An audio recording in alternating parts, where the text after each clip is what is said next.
Praise the Lord.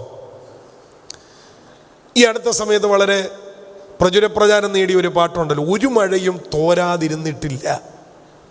Cancer പേഷ്യൻ്റായ ഒരു അച്ഛൻ അദ്ദേഹത്തിൻ്റെ വേദനയുടെ സന്ദർഭത്തിൽ പാടിയതാണെന്നാണ് ഞാൻ കേട്ടിട്ടുള്ളത്.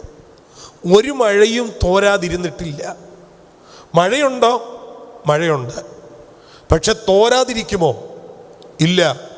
എല്ലാ മഴയ്ക്കും ഒരു ശമനമുണ്ട്. എത്ര നിർത്താതെ പെയ്ത മഴയ്ക്കും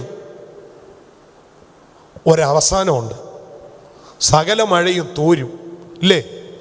കേരളത്തെ മുക്കിയ ജലപ്രളയത്തിൻ്റെ കാലത്തെ മഴ തോർന്നില്ലേ? കഴിഞ്ഞ നാളുകളിൽ ദുരന്തങ്ങൾ വിതച്ച മഴ തോർന്നില്ലേ? അപ്പം എല്ലാ മഴയ്ക്കും ഒരവസാനമുണ്ട്. ഒരു മഴയും തോരാതിരുന്നിട്ടില്ല.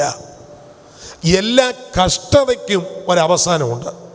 എപ്പോഴാണെന്നറിയാമോ? ദൈവത്തോടൊപ്പം അതിനെ കൈകാര്യം ചെയ്യുമ്പോഴാണ്. പ്രാർത്ഥനാ മുറിയിൽ അതിന് മറുപടി അന്വേഷിക്കുമ്പോഴാണ്, ദൈവത്തിൻ്റെ മുൻപാകെ സങ്കടത്തെ പകരുമ്പോഴാണ് അതിന് അവസാനം ഉണ്ടാകുന്നത്. ഞാൻ നിങ്ങളോട് ആത്മാവിൽ പ്രബോധിപ്പിക്കുകയാണ്, നമ്മുടെ ശൂന്യതകൾ, നമ്മുടെ നഷ്ടങ്ങൾ, നമ്മുടെ കഷ്ടങ്ങൾ, ഇതിൻ്റെ കാരണക്കാരുടെ പുറകെ പോകണ്ട. പകരം പ്രാർത്ഥനയ്ക്കകത്തേക്ക് കയറ്.